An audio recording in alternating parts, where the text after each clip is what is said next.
Hi, and welcome to today's podcast. It's Wednesday, August 4th, and this might be very uncomfortable for the both of us. For the most part, I can't remember having anybody in for the podcast in a long, long time. It's been weird, but it was also weird to find out that one of our coworkers here is running for city council. And since he is a coworker, he's allowed to be in the building. Do I introduce you as council hopeful James Kushlan? Because you're just Kush to me and everybody else. I kind of like that, actually. That's a good one. City council hopeful James Kushlan. Ooh, that sounds good. I like that. It might be weird for you because, all right, let me set all this up. So Kush works here at the radio station with everybody else that you might hear me mention on the air of the show. And Kush basically oversees everything on our ESPN station. You are maybe not the biggest, but definitely the loudest sports fan I know. Yeah, I tend to be loud. I mean, you'll probably have to adjust those levels right now, more or less. You are like a plane landing at the airport, but that's great. So Kush oversees all the stuff on ESPN. We'll do some sports stuff too, sure, later on.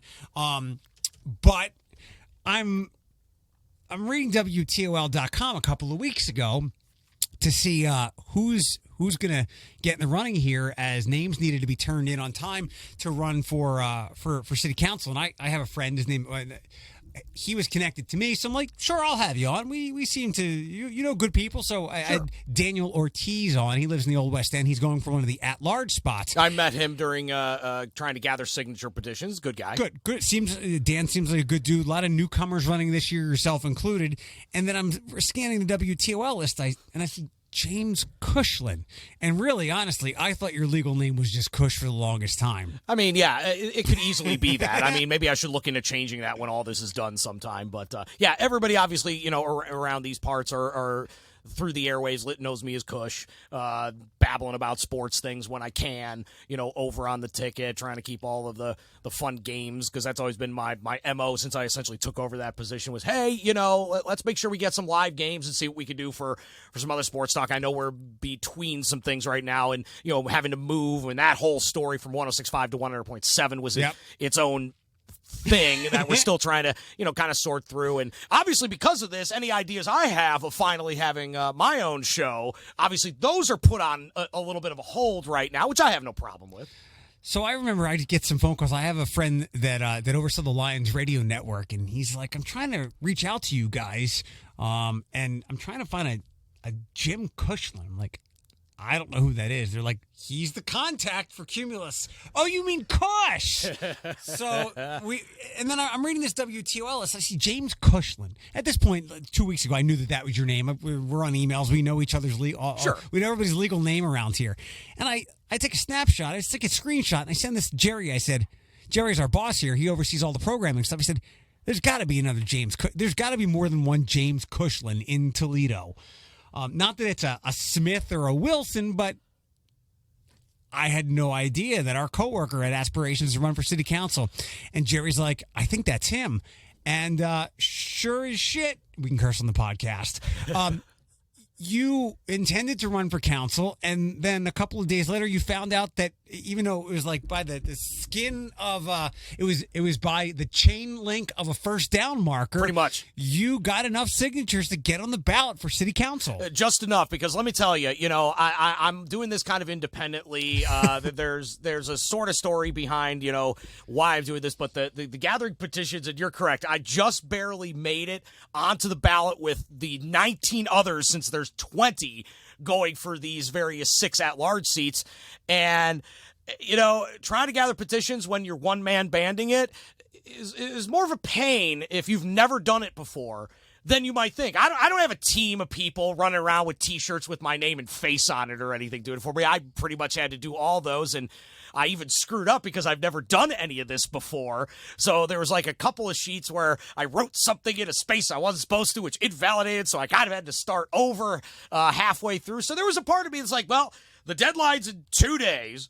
It was raining that particular week. So going outside and standing outside libraries or going to people's house, that was out because I'll be in the middle of a thunderstorm or something while I'm doing that. So it's like, okay, turn in what I got, and let's see if we make it. Sure enough, a couple days later when the board convened to certify who's actually on or not, because there were 24 that actually submitted, 4 for various reasons didn't end up making it, but there's still now 20 of us that will, which if you're doing your math and recall how these seats work, they're all jumbled on one giant line.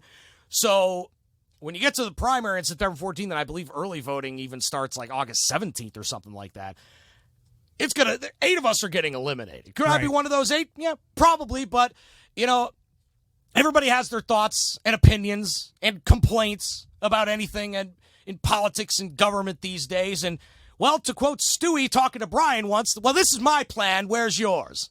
Yeah. As I mentioned, Kush is at 120 decibels. That is his indoor voice. That's my indoor voice, absolutely. Yes. So if you would ask most of the people that we work with here on the radio station, and if they said, who in the hallway is running for city council, I don't know who maybe they would have guessed Denny. Eric knows people on count. I don't know that they would have said you. And that's not a slight by any means. We just know that you love your sports, and we don't know whatever the heck else you do. Well, I've had the privilege in a way, all these bunch of years of being able to babble sports on the radio. It's something I, wanted to do when during my teenage years I turned out not to be a very good player at anything. When you're in your 5'4", barely 170, basketball's out, even though I somehow played football. I wasn't exactly the cream of the crop there.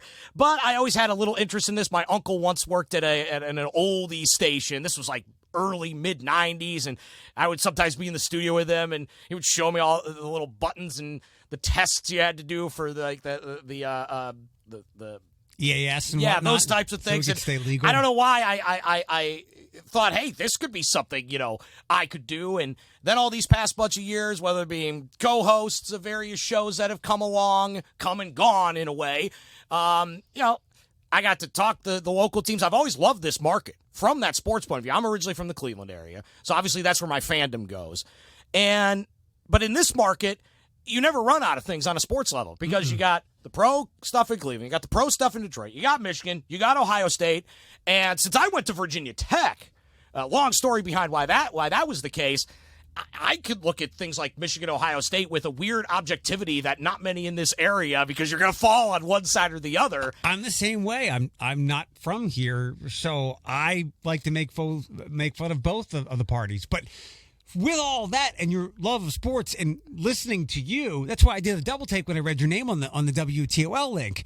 You never skewed farther from sports. I never would have guessed that you'd have an inclination to run for city council. So I'm sure you've gotten asked this many more times than signatures you've actually received. Why? Well, like so many of us, as I stated earlier, we all have our opinions. We all do what we can in our own way to pay attention to things. I've tried those kind of things for a long time. Obviously, we know whether you're talking federal, state, even the local level, not much seems to change or help the citizens. There's all sorts of corruption all over the place. And for me, why I decided to do this, the genesis begins, for me anyway, that story from a little over a year ago where we had a quarter of the council on, your stereotypical kind of corruption thing, right? And at that point, I said to myself, okay, I paid attention as best I can for long enough. I can only talk to my wife and friends and what have you, so much. Okay, this can't be that hard.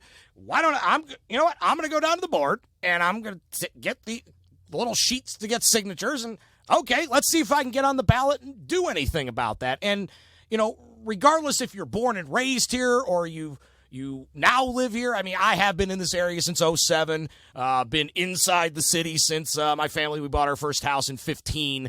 So it's not like I've just moved here and, one of those people, because, there's some levels where somebody just moves in so they can run for. Now, that's not what I'm doing. And carpetbaggers, I believe they're called. Yes, that is one of the terms dating back to the Reconstruction period. There's a whole story behind that. Look that one up, kiddies. And I figured, okay, I'll take a stab at this. Was it because of what happened last summer with the councilman? And it was very small because it was like when people make fun of Toledo, it's like East Side jokes and nonsense like that. And I'm like, God, we couldn't even get nabbed for like a large amount of money. It's just like a couple of grand. The numbers, when you read that story, that's truly the minor leagues of Yes. corruption. I mean, because remember, at the same time, you had the Householder, I believe his name is, in the Ohio House, and that was like 60 million. Okay, that's the big leagues of corruption, but it's still corruption, and it messes up everything.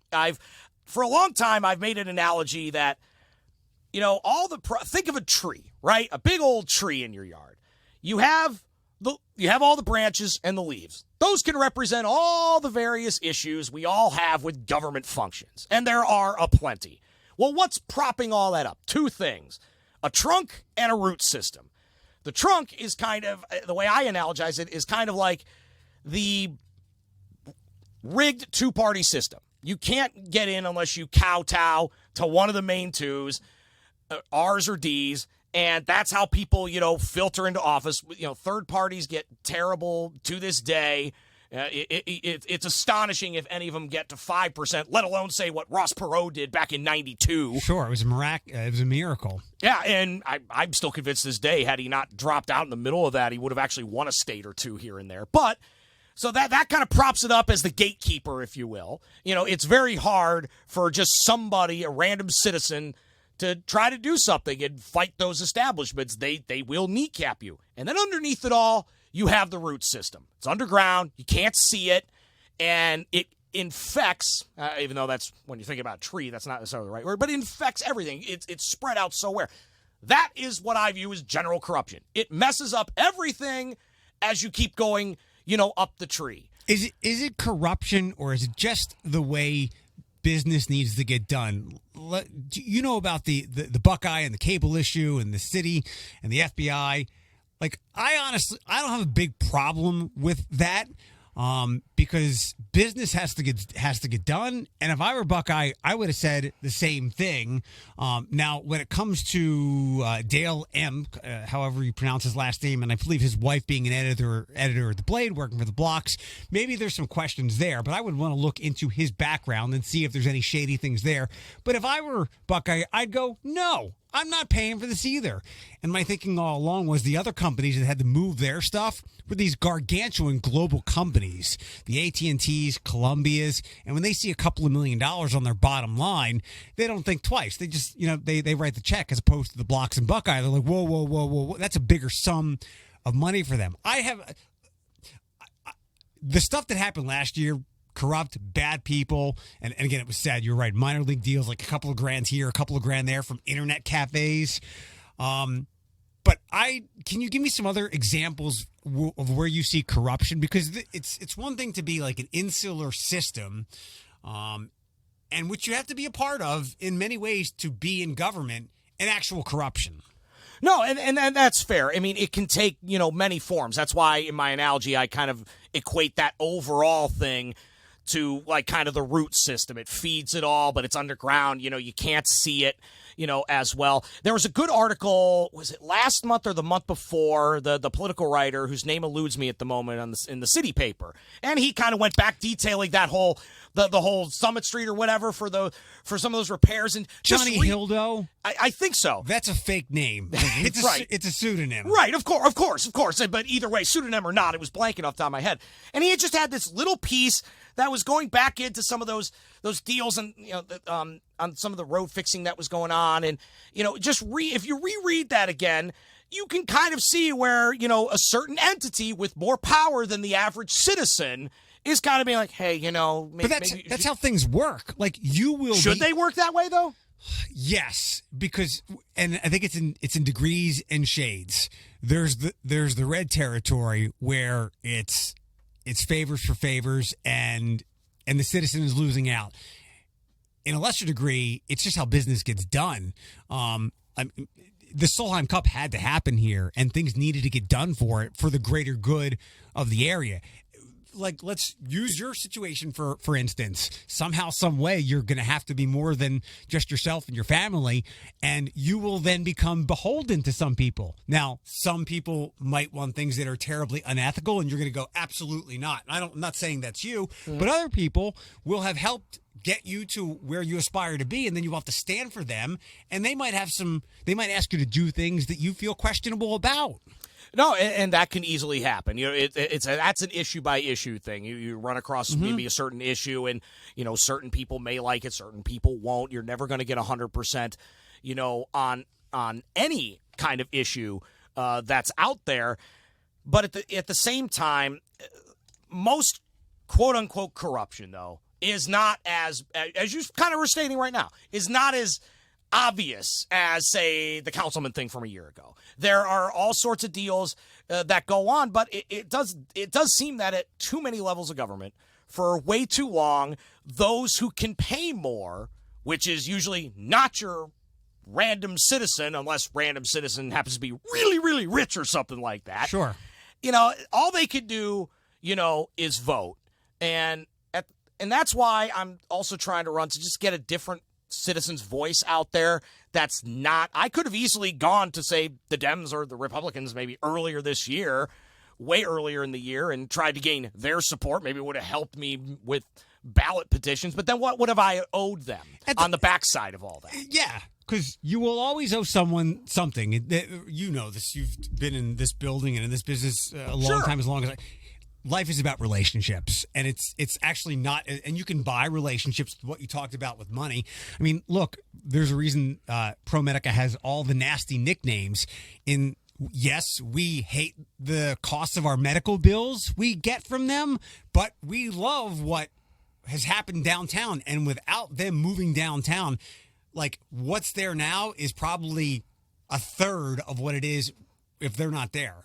So no, you're not wrong about that. And I was just actually back through that area maybe a week and a half ago, driving to somewhere else, and I happened to pass through, and it looks a lot nicer because of that than it did in, say, years past. When I think of things like that, though, we have to be wary of what we as the citizens are giving up at the same time. I mean, for example, it doesn't have to be ProMedica. It could be Amazon. It could be whoever. What do they always tout? Well, we'll come build your thing here, but you have to give us X, Y, and Z because we're creating jobs. Amazon got the they have the warehouse now over where the old Southwick location used to be. I think they bought it for $1. Yeah, see, you and I, if we tried to buy that plot of land, how many figures is that going to be? Probably 6. But we can't create jobs like they can. But does that mean they should pay next to no taxes for the privilege of doing that? Some of that's problematic.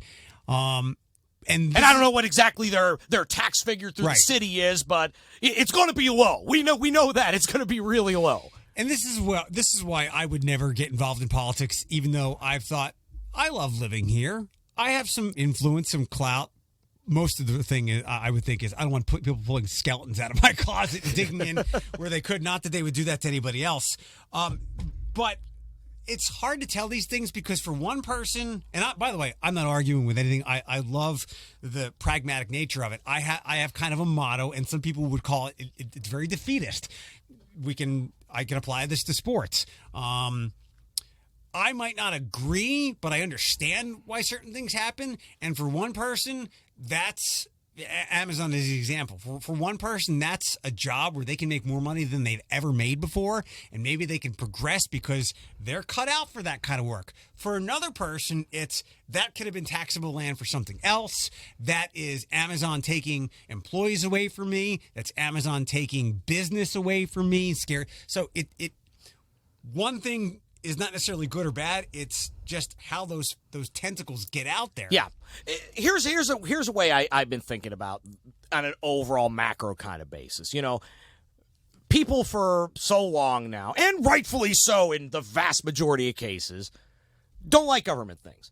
Yet, in this nation, we sometimes forget that we are supposed to be the government in this small d democratic, small r republic, right? I mean, when I first cataloged, okay, who exactly are all my elected officials? at every level and every branch. When I got done, I had a whole piece of paper, front and back, filled out with those answers. And most people don't even know much, and this is no knock on them necessarily. The lives usually are hectic enough trying to get by for so many people. They barely have any time, to figure these kind of things out or actually look up some of those things. And it gets bad raps, and it's always, especially in the era we've been in, which has been more or less similar since 1980, since Reagan's election. And that is that, well, all government sucks, all government is bad. Well, no, it's supposed to be us as the citizens democratically voting for representatives in our republic. We have 3 branches, 3 levels. It's like a cube almost in a way because of that. And who we elect, in theory, at least I've always thought so anyway, are supposed to be the checks on those kind of things. Like a business acting really shady with its product or its customers. Well, you, the elected representatives of your citizenry, are supposed to be the check to make sure that, doesn't happen. Regulations is a good example. There are so many that hate those kind of things. And, it could be red tape and legalese that if you try to read it, it'll make your head blow up. Yeah. And then that's part of the reason they write it that way, too. Sure. But at the same time, if you get rid of all of them, then I'll use an outlandish example. You're basically saying it's okay for Mr. Burns to put those toxic waste drums in the trees. Remember the ancient monorail episode? If you get rid of regulations, that's what's going to happen. Yep. In some silly way, it's like those signs people post on social media, and it's like, don't do this really stupid thing.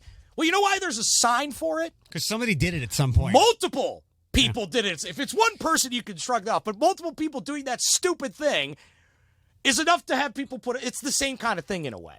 And we're getting into a discussion here of like larger level government, which Sure. I don't mind, because the good thing about local level government, especially here in Toledo, which is the smallest medium-sized place I've ever been so deeply connected to. This is a medium-sized metropolitan area. Number 66 in the nation last I checked. Yeah, with TV market and whatnot. But it acts very small. And Yes. that's the good thing about in city council and being the mayor, you can make a difference. Because it's less party driven, because if you live on Fearing or Detroit, it doesn't matter if you're a Republican or a Democrat. You just want your fucking street fixed. And that's not politics. That's not partisanship or anything like that. The higher you go, you get into a lot of that nonsense. I think true. You would agree with me that if you could take money and lobbying out of politics, it would be more of a meritocracy. It would be less of what I like to call, I can flip the words back and forth, a plutocratic oligarchy or an oligarchic plutocracy, which is basically what we are, because of all the money influenced in politics. Now, fortunately, can I say, it's not just, to me, it's also not just the money. Everything you just said about that aspect, also totally 100% correct. I'd also add that the way things are structured for that average citizen to try to get on ballots, to try to maybe make a difference in their own way, there's so many things, up against you if you're not willing to kowtow to one of the 2 major parties that could do that work for you. Like I said, I had to do all the signature gathering on my own. A lot harder, by the way, if you've never done it before, because I didn't kowtow to the D's or R's, which would have gotten me a little team that would have done all that for me. Sure. And I would like to, in addition to some of the money things you were mentioning, I feel the other aspect is to make it easier, especially at these local levels. And when whether you're talking to independents or third parties, the big complaint is, stop just running somebody for president, do something at local level. Well, okay, your complaint about that is actually, in a way, correct. And it needs to be a little bit easier.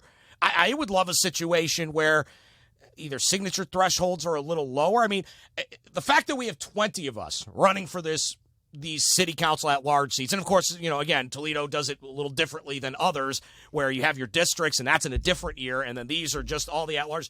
And since they're on one giant line, and it gets reduced from 20 in this case to 12, and then the top 6 would get elected. It makes it easier to try to do something if you're an average citizen and want to try to get involved. For too many of us, and a lot of us, there's just not that time for so many people. They're just trying each day to get, through each day to that next paycheck or what have you, and try and do things with their own life that they don't have the time. I feel, it would have been nicer if I had more, sure. But I've also had the time all these years to try to look up things that most people just don't have the time for. Right. And so I, in my own way, like I said, want to try to do something about that. I have no misgivings. I will be as shocked as anybody if I pull any of this off and I end up one of the top 6 come November and survive the primary and all that. I'll be as surprised as anybody. Have you ever, my dad used to tell me about a movie that he watched when he was a kid. It was called The Mouse That Roared. Are you familiar with it? I have not seen it. The title does sound familiar, though. So the way he told me it went was there was this tiny country, something like Borat's country. Yes, okay. An older version of Kazakhstan. We make greatness for a country of glory, or whatever the hell his quotes were. So this country was like just totally problematic, broke. They had nothing. So they said they're going to start a war, and this was after World War I and World War II. We're going to start a war with the U.S., knowing that when the U.S. destroys them, they will pay to rebuild the country, which is what we did for Germany and after both World Wars. They won. They defeated the U.S. in war, and you could be the mouse that roars for city council.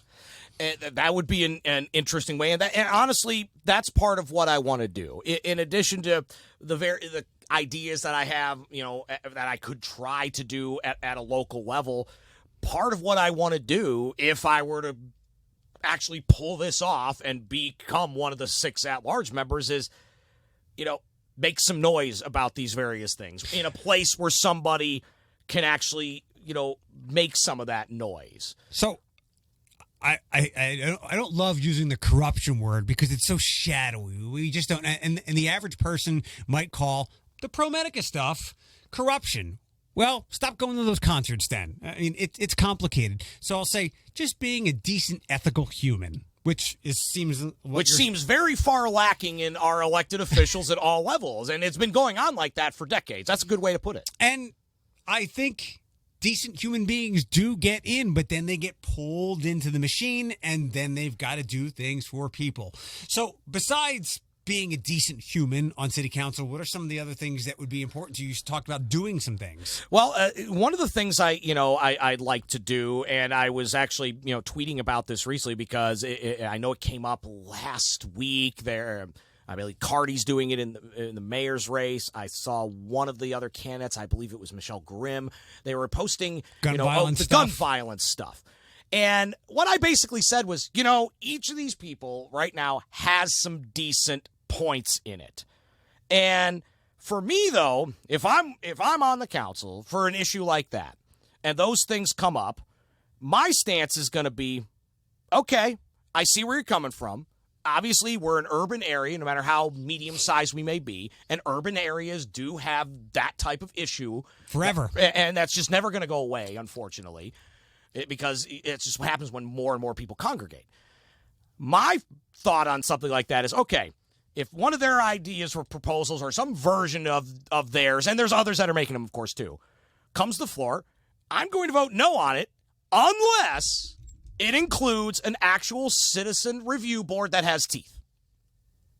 And I think we've had that at least somewhat, although I haven't heard much of it. Exactly. For the police, going back to last year, after all the George Floyd stuff. Mm-hmm. So you want the citizen review board to actually have teeth, not just sit there and take in the various complaints or whatever, or however that would work, and then we write down our little findings and nobody ever does anything about it. It actually has to have teeth in it to actually make any kind of difference. And it would have to be, just random citizen. You can almost pick them like jury duty if you really wanted to. Or we can use the sports analogy. You can have a bowl championship council or a Toledo championship city council. Okay, yeah, and that's a good way of thinking of it. Like before I think it was before the BCS. month. I'm thinking it was right before all the nasty Paterno stuff. I had this idea like we should have a Jedi Council of college football or beyond that to pick things. People who are you cannot encroach on their opinions or intellect or their willingness to study to make good decisions. Mm-hmm. Do the same thing for that. That doesn't sound too terrible to me. The problem is how politics got so screwed up over the centuries everywhere is we were electing those people.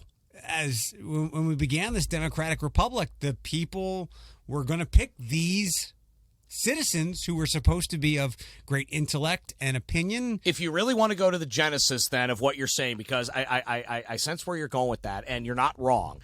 The genesis of that is the old story. Washington, in his first term, basically said, look, one of the things we got to avoid is factions. That was the 1790s word for parties. He had no party. He had no party. The problem was the Congress at the time immediately branched off into agreeing with what Washington was doing or disagreeing with what Washington was doing. Asterisk, it wasn't necessarily Washington. It was more Alexander Hamilton in that administration. And those two factions became the Federalists and the Democratic Republicans, the first two political parties. And they were both official by the start of Washington's second term, even though he was independent. And it's promulgated, from there.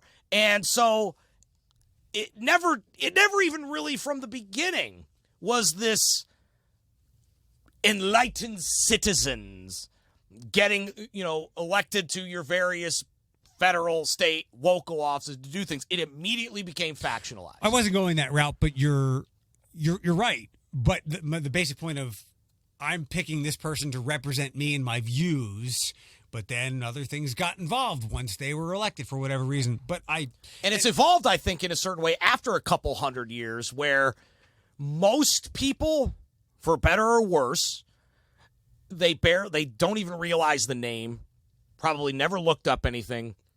All they see is, okay, what's that little letter next to their name? Sure. And they base their whole decision, based on it's part of the reason if you're not one of the two parties, one can't break through. There's just it's almost become hardwired in a lot of us after a couple hundred years of it being there. Oh, sure, the party names and their, places on the so-called political spectrum may have changed, but it's always been two. I would love for people to pass some kind of modest civics test, or do you know zip codes outside of your own to vote at a local level? But that goes against the spirit of what we first created here, where, back then not everybody got to vote, but that's what they wanted you to believe. Right.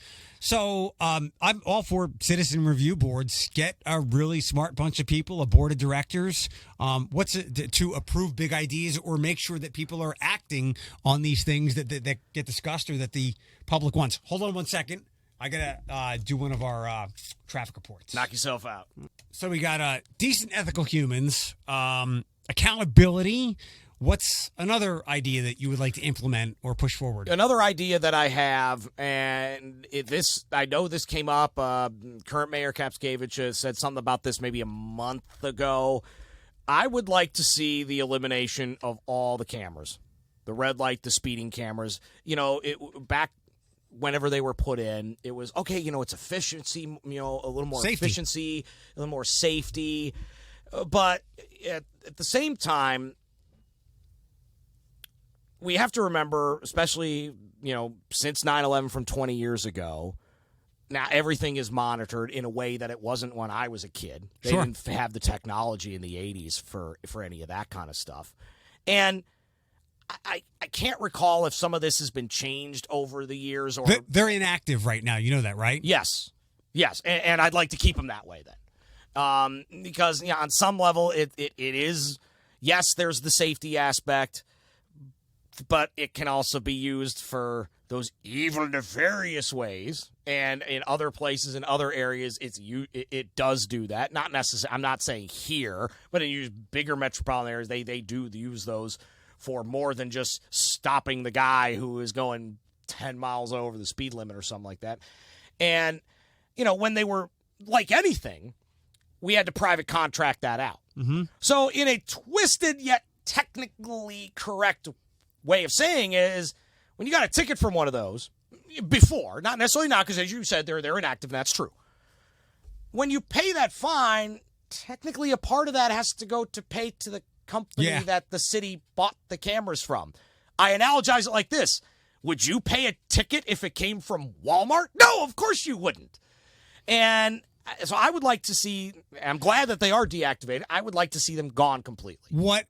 And I haven't seen this. Now, I've never had a problem with these things because when I was growing up and this isn't a personal thing. I've only been pulled over once in 10 years because of that. So it's not like I'm getting vendetta for that one time I did get a ticket. This is a big deal to people. Every time this thing comes up, it always gets lots of Facebook engagement, social engagement, and people hate them. So when I was growing up in Philadelphia, one of the most deadly intersections in the country was like a couple miles from where I lived. So even before I could drive, they had a camera there because there were just too many dead people, too many collisions. Yeah.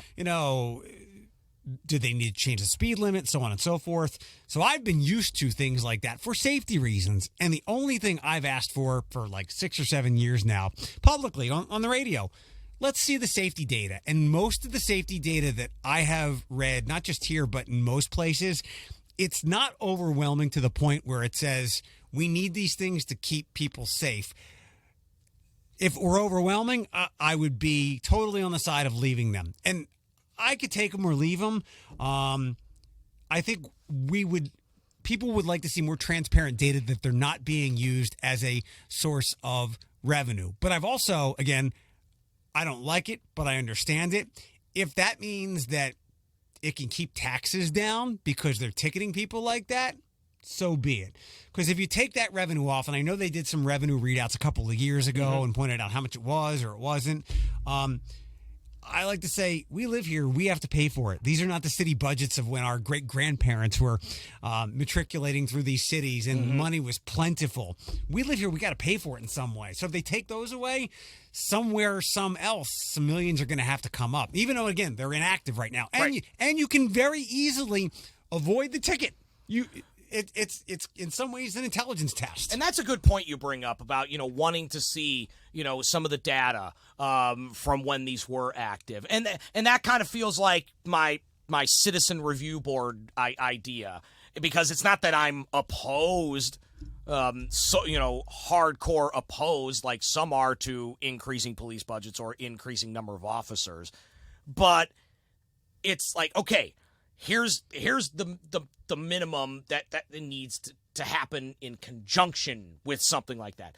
Similar to these cameras, we need to see the actual data, just because you pointed out an intersection in Philadelphia. I'm fairly certain there's no intersection in Toledo that has the issue that the intersection you're referring to does. We have a couple of really dangerous ones. Oh, sure. I'm not saying there are none. Once a year, a couple times a year, I read the articles, and then it's Airport and Burn right down the street, and it's the familiar ones, Tremainsville and Lasky and that intersection. And you're right, I don't think they're deadly, but I don't mean to be hyperbolic by any means, but let's say you shut all these cameras down, and then all of a sudden you've got a shooting, or you've got a little girl who was run over because somebody ran a yellow to red light, and then all of a sudden there's no evidence to find who did this, to be accountable for whatever happened, because we don't have these things. Like, I'm okay with cameras everywhere because it does help us catch bad people.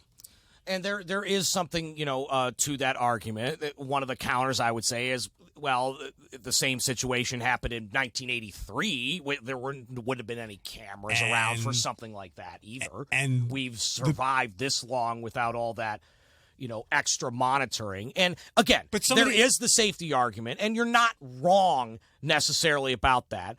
But especially in the last 20 years, I mean, what was the old adage? Well, if you didn't do anything wrong, you have nothing to fear. Yeah, well, Benjamin Franklin said you can have your liberty or your security. You can't have both. It's fine lines we're still trying to figure out. And because government and government officials for so long at all levels have seemingly on too many times ignored citizens' needs in favor of whatever it may be, those things get pushed, to the wayside. And we need to make sure that we can have things that allow for safety to be a little better than it would have been in 1982, for example. When people can get away with things. More or less, but you can't, we got to make sure somehow that there's accountability, and too often there's just no accountability, or accountability that's for show that can't actually do anything about it. So, last question, unless you want to talk about other things about your campaign, and then we can do some other fun, some real fun stuff. Well, here's one I'd like to actually bring up, because it's something I would like to propose too, if elected, that actually can be done at a local level. And over the course of me gathering signatures to get on the ballot, I actually found out that once upon a time, Toledo had it. It came up recently, but it got screwed up because, well, New York City. Ranked choice voting. Love it. Toledo actually used to have this for the local offices in the 50s and before, and then they end up getting rid of it. There's no reason why we can't, for city offices, so your district city council, mayor, judgeships, not necessarily this at-large, because the way it's lined up on the ballot, it kind of ranked choice votes itself. Right. There's no reason we can't do that right here on our own without having to wait for the state of Ohio and or the federal government for to propose such a thing. That's another example of something that I absolutely would bring to the floor, because voting needs to be simplified. Even though that some would people complicate are scared, it. It only complicates the counting process, though. I mean, really, it's okay. Give me your top four. This would be my first. This would be my second. There shouldn't be that complicated. The complications are when they have to count it later at the end. Where you're asking people to find out more about more people rather than just honing in on somebody. But let me. You've continually gone to the federal level of things, which I got no problem with, but you're running locally. Yes. I fucking loathe the Electoral College. It is a giant, colossal, steaming piece of shit. But I would be okay keeping it if ranked choice voting happened at most levels. Can you explain what it is for people that don't know what it is? Basically, what ranked choice voting is so you have a city council line. Right, and we'll use the district example, because those would usually be two-person races as opposed to the at-larges. And say there were 4 people that wanted to get in, District 1. Well, what you would do on Election Day, instead of just voting for one guy, you would say, okay, this is my top choice. Okay, if he can't win, this will be my second choice, and so on. It's like MVP voting. Basically. And yes, exactly. There, any MVP race in a sport, there's first place, second place, the same thing. That's all you, the voter, have to do. You're just checking off a few more boxes. I love it, because this way, it's not zero sum per se. Because too many people are worried that, I can't vote for this guy because he's not a D or an R, and if I vote for him, I'm just going to give the bad guy that I hate. Well, if you can rank choice, you can vote that person you really like first, then you're back up, and so on. And then it's the counting part where the quote-unquote complications would come in, because if nobody gets 50% or 50% plus one first time, last place is eliminated. Their votes get allocated until somebody gets it. That part confuses me a little bit, but I would just do whoever got the most stinking votes. Can you do it that way? Well, that is what we have right now. That's the first past the post that we have right now, and this is where people, whether you're on the R side or the D side, love to complain about third parties. It's like, well, because you voted for that third party, this guy that's a real jerk won the seat, and he only got 33% or whatever small, not 50% number, and they hold you accountable as if you voted for the bad guy. No, my vote went to this person.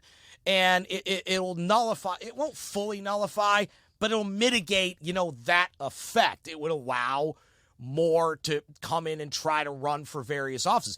As for the Electoral College thing, since you brought it up, for me, the first thing that has to happen is it needs to just be, a straight up proportional system. Take Ohio.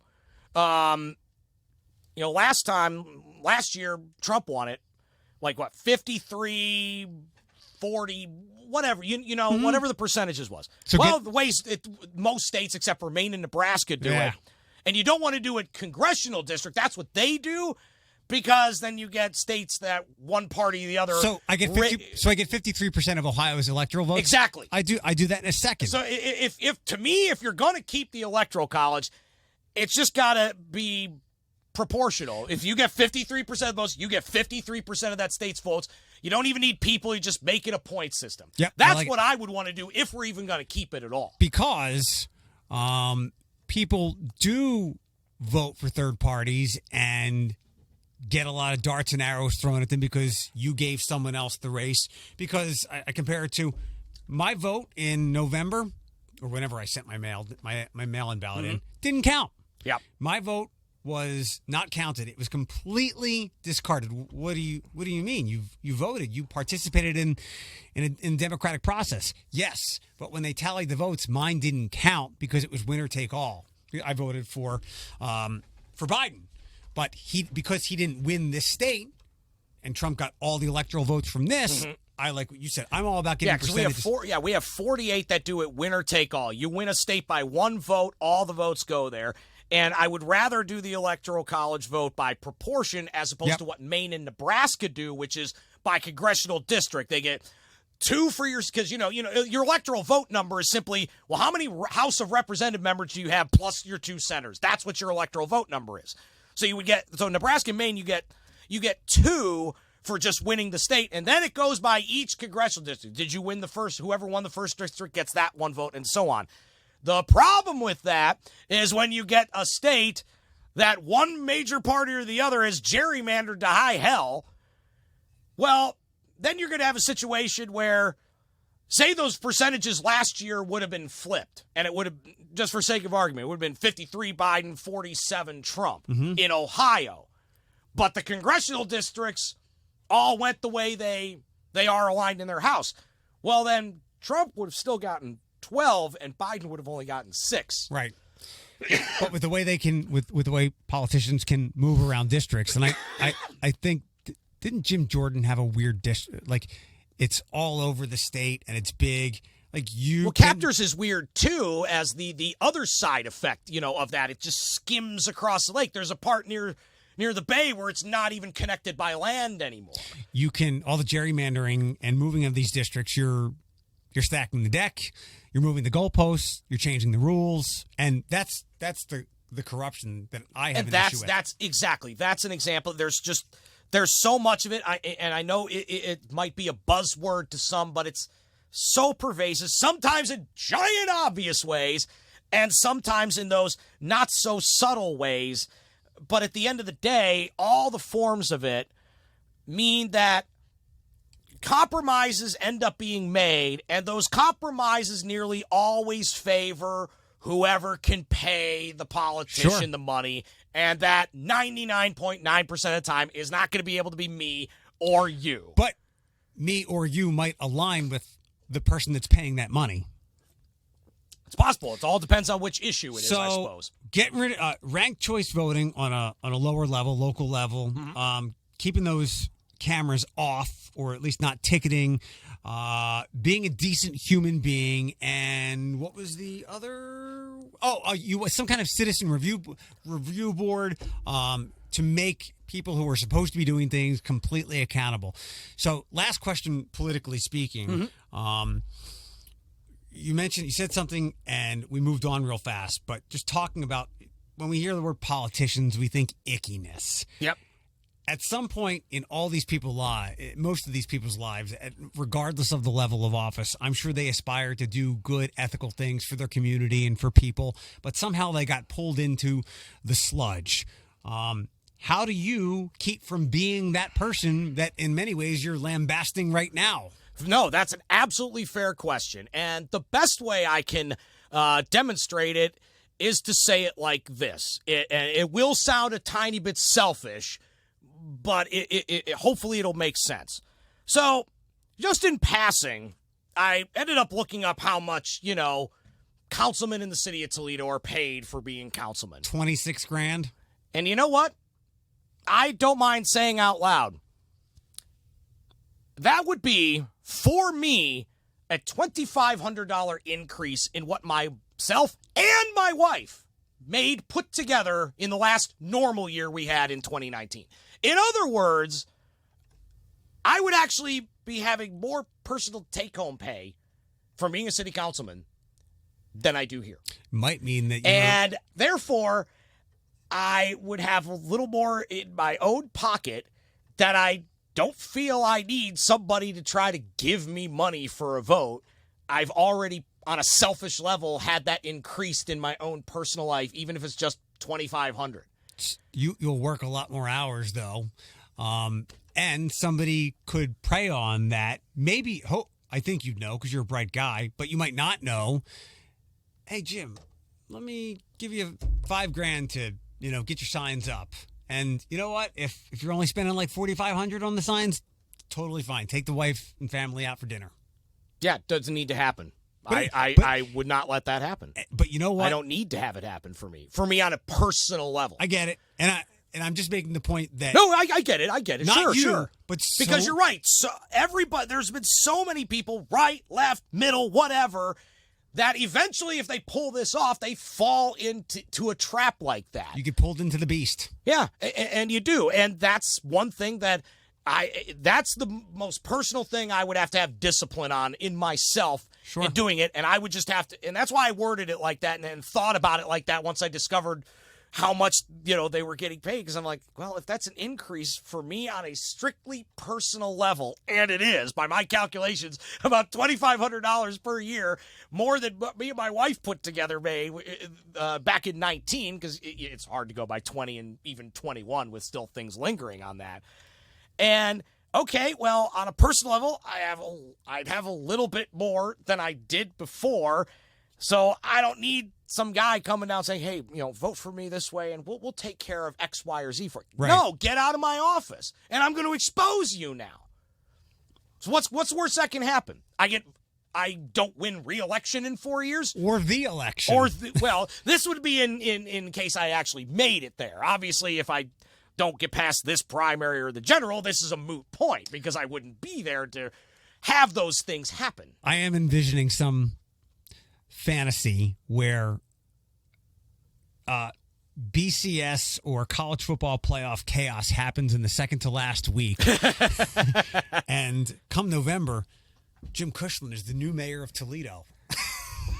Well, that would be interesting in and of itself. I know we got 3 on for mayor and then the 20 for council. No, technically that couldn't happen, but I guess, I don't know. Stranger things have all happened in this world of ours, haven't they? It's a weird world that we're living in. I've been dying to say this to lots of people, but my friends have kind of scattered. But ever since after the third week of April or so, the Tigers have been really good. Well, it's nice to see them finally have some of these prospects that they've been acquiring, make some dividends. And there's still obviously, improvements that need to be made on the pitching side, on some of the position player prospects like Willie Castro, for example. He projected starting shortstop for the Tigers this year. He got that shot. He got sent down. I think he's back up right now. They're still hit and miss. In baseball, they're always called prospects for a reason. They may not pan out, but they're getting enough done to make the improvements. Now you got to keep improving on some of these other kids because there's more still down there as of this moment.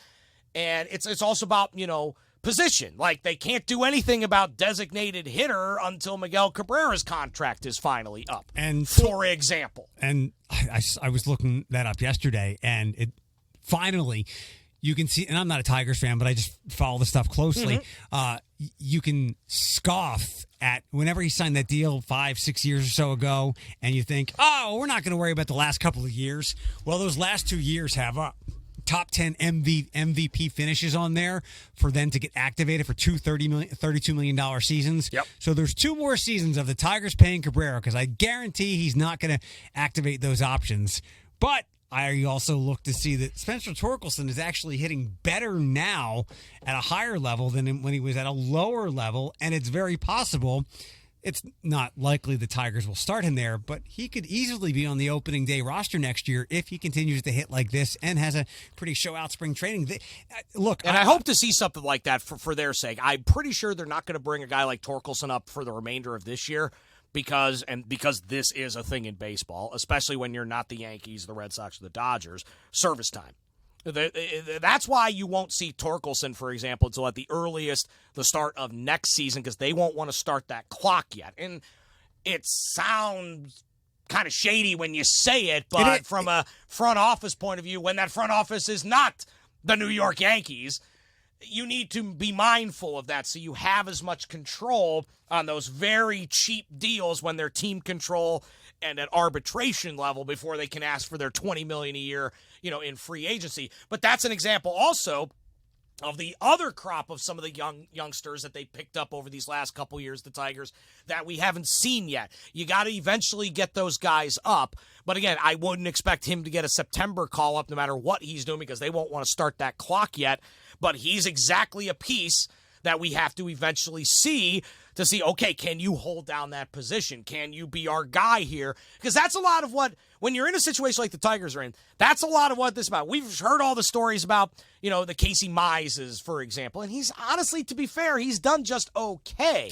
You're going to keep riding. Half. Right. So, you're going to keep riding this. I'm not saying, no, they need to give up on Casey Mize and send him down to Toledo for next year. No, not at all. But you have to bring these guys up, give them their innings, give them their ABs to see what you really got. Can Torkelson be my everyday third or first baseman? That's still undetermined. You have to bring him up to the major league level, which is always vastly different than handling those pitchers down in AAA. The core at the moment, if you want to be really optimistic, looks nice. I think Chris Ilitch said yesterday that they might go a little big game hunting in the offseason, and there's a lot of potential free agents that they could bring in, especially with how low the payroll is.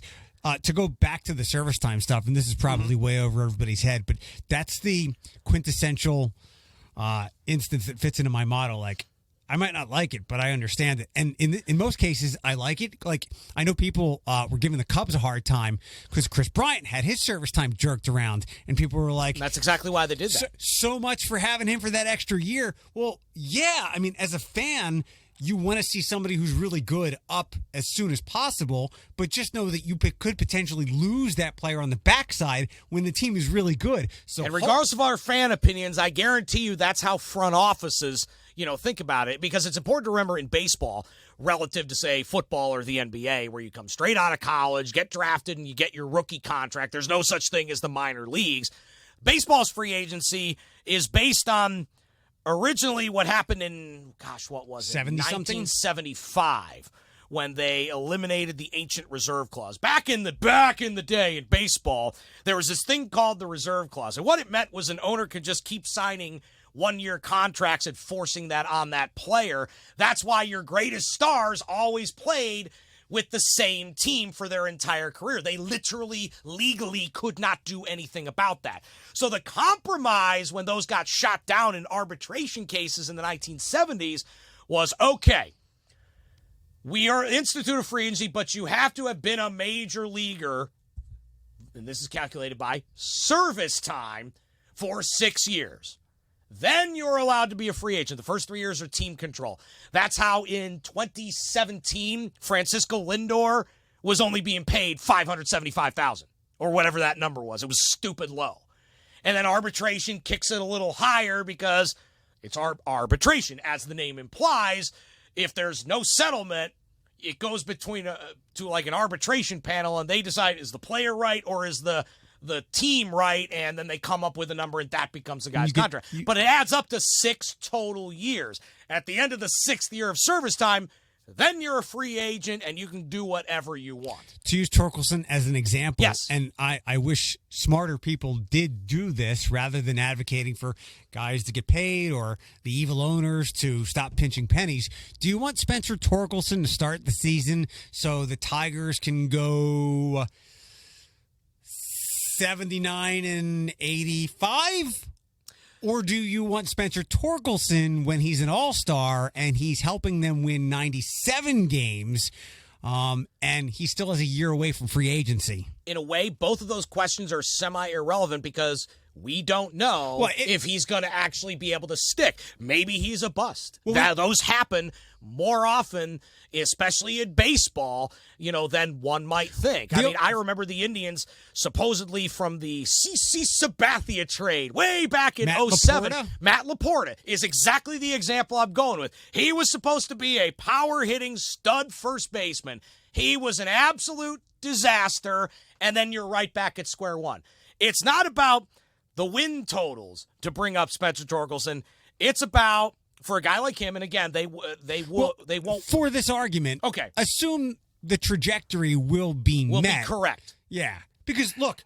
Then in my opinion, wins are still irrelevant. You got to bring him up so he could solidify that position and be that everyday guy. But again, assuming he is, are you willing to risk losing him when you're winning games in the 90s just so you can have him for a 70-something win team?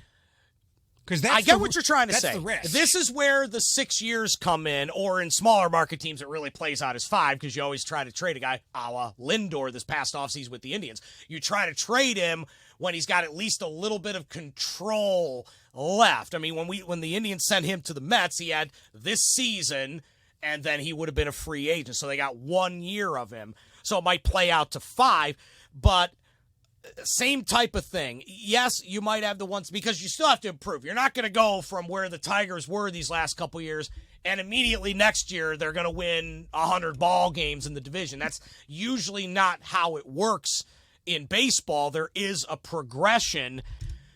But in theory, if not just Torkelson, but other prospects they've been gathering hit and you have a core that could do something, then in 2, maybe 3 years, so you're only halfway through a Torkelson team control block, now you're in true contention. And the baseball playoffs, of course, win total is almost irrelevant because just making it, because they're the most crapshoot of any of the 4 major sports because the season's so long. But if it's one singular game, the craziest things happen. There isn't a season go by that when I watch a game or watch bunches of games, there's not a season goes by that something over the course of one of those games happened that I've literally never seen before. And that could happen in a singular, playoff game. And that's why they're the biggest crapshoot. It's just about, getting into that contention and getting there. Yeah, his first season in the majors while he's solidifying that position, Torkelson in this example case, yeah, they might be 79 and 83. But if the projections for everybody else kick in and there are more hits than misses, then before you know it, you're going to be on that 90-win contention threshold with him still having 3 or 4 years left of that control before you got to worry about the free agency. But I want to know that he's not going to go into a lame duck walk year 1 year earlier than I need to think about that. And this is why you can just start him. This is the tricky calculation that the Clevelands and the Detroits have to make that the Bostons and New York Yankee types just simply don't. Because they could just pay out the wazoo for whatever, and they've done that for decades. But they don't. They don't have a lot of these guys. They will still trade, and they will trade for other teams' players, and they will sign those players. They don't have to worry about this because they don't run like that. And many times, they don't have as many of these prospects as other organizations do. That's exactly why they don't, because they trade them away for the bigger names that they can afford to pay. They screw up a big contract on a big name free agency. They can get out of that and not have them plague them for multiple years. Yep. That's not the case for a Detroit or a Cleveland. And traditionally, it's not the case for Detroit. There was that Mike Ilitch block of time where the Tigers joined that crew because he so wanted to try to make it happen, and it just didn't work out in the end. Before he died. But mostly the Tigers are in the same boat as the Indians or the Royals or the Reds or teams like that are. They have to be studious about these things because one horrible contract will screw them over for a 3-year block of time. You could see it happening, and this is why while Alavila is getting some praise for these players finally living up to some of their draft positions. The Cabrera thing was ownership stuff, but I heard Jordan Zimmerman's name mentioned the other day. I think that was one of his signings. So some of his early signings were not very good and compounded the problem of having a legendary right-handed hitter who didn't look to be aging real well and was going to get hurt a lot. And I think I was looking last night. In his last really good year where he played a lot of games, it was like 2016. Yes, it's been a while. It truly has. I mean, he's actually aging, FYI, in this era that goes back 20 years where people think of all the PEDs and stuff. Miguel Cabrera, folks, is aging like a baseball player is supposed to age, by the way. They're not suddenly supposed to hit 70 home runs at age 40, okay? They're just not. That's the only comfort in a twisted way I could say. It's why you know he's completely clean, because he's aging and performing like an older player should. The only hope that I had for Tiger fans when he was going to sign that deal, and it was inevitable. They weren't going to let him leave, although the prudent business decision was let him leave. They thought there was still enough of a window and they still had enough of the guys, but as 15 and 16 evolved, it's like, okay, we're not really there. Now we got to start tearing it down, and that's why 17, 18, and 19 especially, they were just so god-awful because they had to strip everything they possibly could except for the two bad contracts that absolutely no one wants, Jordan Zimmerman and Miguel Cabrera. And by the way, with those coming off the books in their own way as we're going forward, that's why you're hearing talk of maybe now because they haven't had that ability to in these last couple years. They've been handcuffed. The guys they sign as veteran free agents are your Jonathan Scope types on small deals that are really just filler. And if they play well enough, let's see if we can flip them for an extra prospect at the deadline. And maybe that's why they'll be in the discussion for Carlos Correa to get back with his old manager. Exactly. This would not have been the case 2 years ago. Now you're starting to borderline, if you're the Tigers, on the time of, okay, now we need to start going in on a couple guys because our prospects are finally here. They're trying to do the work to see if they're for real or if they're going to be busts. Now you supplement with more than just a veteran cheap filler guy because now we want to cross those thresholds and get into some kind of contention. And the way the Central is evolving, there's 1.5 teams at the moment to worry about. The White Sox. And honestly, because they're still an overall, when healthy, a pitching machine, Cleveland. But they're falling off because they can't do anything offense, and we're seeing this year when your main pitchers, your Biebers of the world, get hurt, they're just a crappy team. You don't have to worry about the Royals, and I've been waiting for the last 3 years for what we're seeing out of the Minnesota Twins to happen, and it finally is. Their pitching was always suspect, and now that they're not mashing it the way they were in 19 and 20, now they're one of the worst teams in the league, and they just traded away Nelson Cruz, who was one of those anchors of those couple teams.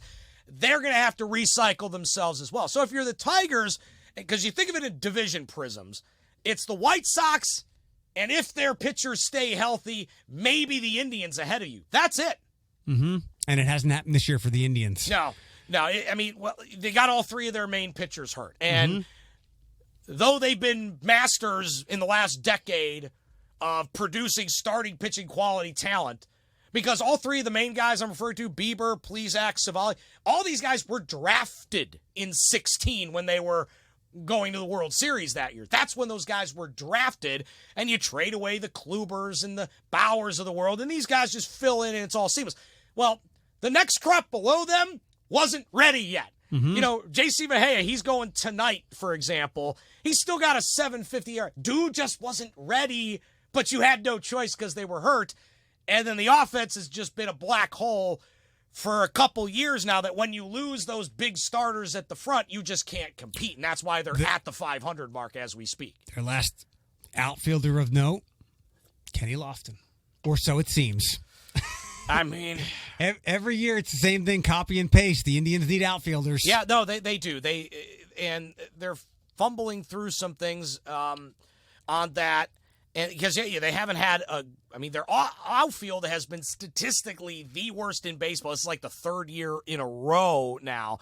It wasn't all that, great, before that, but they still have a couple core guys, on that team. That's what, like Jose Ramirez, for example. Franmil Reyes is a guy that they have under control. That's why in the Clevenger trade, he was the guy brought over. The gag is, actually, no, sorry, that was the Puig trade. And that's why you combine a couple of those core guys with, if they're healthy, the pitchers they have, and that's what keeps them in games. They just don't have that this year because those guys are hurt. Yeah. I do have my eye on Nolan Jones because he is from where I grew up, went to a high school not far away, and he seems to be thumping in the minor leagues, and maybe he'll live up to his draft position and what he's done. And exactly. That's why you're at that weird point. Start bringing some of them up. I mean, Cesar Hernandez was one of the deadline trades they made. Okay, veteran guy, led the shortened season last year in the American League of Doubles, but he at the end of the day is more stopgap guy because you want to eventually bring up some of the Nolan Jones types, for those. But that's the other thing about the Indians at the moment, because we're in a weird gap where the depth pitching they have is not ready yet, as evidenced by their performances. Now the prospects they have that are ready are on the position player side. Not just Nolan Jones. You got a guy like they want to see Owen Miller, and he's a middle infielder. That's why Bobby Bradley is finally up and playing everyday first base. You knew the guy was going to hit 220 and strike out a bunch. The gag is, can he hit you 20 to 30 home runs? The answer so far seems to lean yes, he can. He's their Dominic Smith. Exactly. But now it's those crop of guys, that are coming up now, and again, it's all hit and miss and feel in a way with baseball prospects, in a way that it simply is not when you're talking about an NBA or an NFL rookie. It's a different animal. It's why my uncle used to tell me way back when we were sitting at games at the old Cleveland Stadium, Jim, they're called prospects for a reason.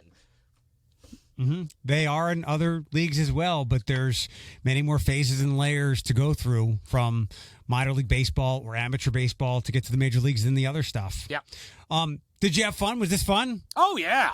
I enjoyed it. Well, good luck. What's the next step to Kush for council? Well, the next step is I'm literally at this moment just waiting on some of the signs to get finished from the little print shop for that, so I can start putting them out in my yard and some street corners, and others that want them. Some are saying, "Well, Jim, you probably waited a little too long." Okay, well, first time candidate, I'm learning things if I ever choose to do something like this again, and I was truly so razor close that I didn't want to have that money wasted if I had actually not been able to get it out, which I, of course, did by the skin of my teeth, basically.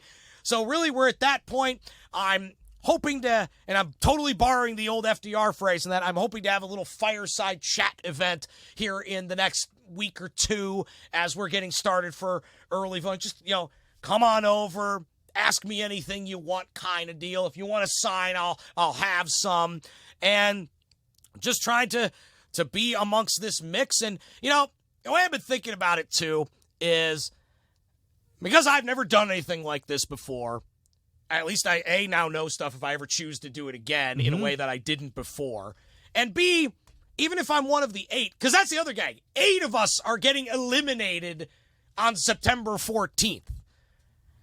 Could I be one of the 8? Yeah, sure. I absolutely could. It'll still be fun as heck for the rest of my life just to see, okay, well, I tried to run it. Here's how many votes I just looked at from a posterity point of view. And you'll have signs. Because I never thought I'd actually do any of this. I just always, like I said, tried to pay attention to things as best I could. And I have the privilege and ability to actually, in theory, try to do something about it. This is my plan. Where's yours? Again, as Stewie quoted to Brian once. And there's all sorts of ways people can do this. And I wanted to, try something, a little different, see if I could be just a different voice for us. If it doesn't work out this time around, there's always another time or something else down the line. If anything, I guess the message I'd also try to send out to people is, that you could, if you really want to try, you can and should be able to do this too. Yeah. And I think you're proving that.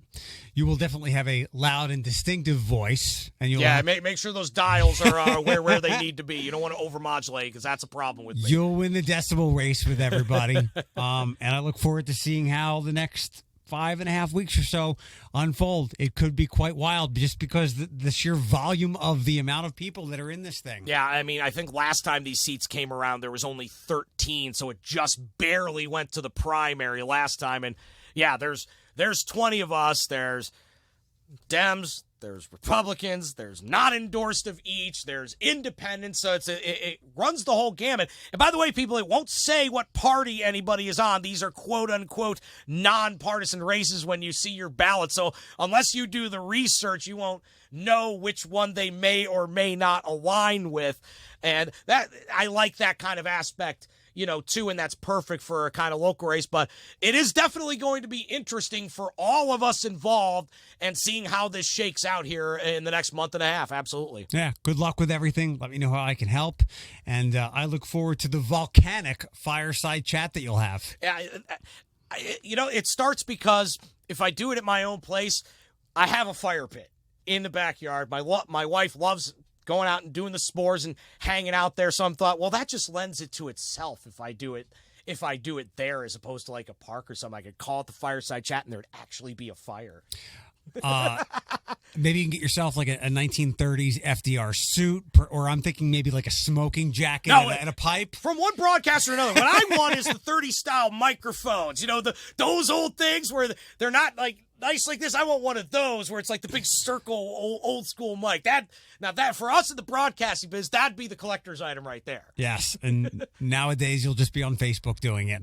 Yep. Awesome. All right, well, thanks again. No problem. Thank you.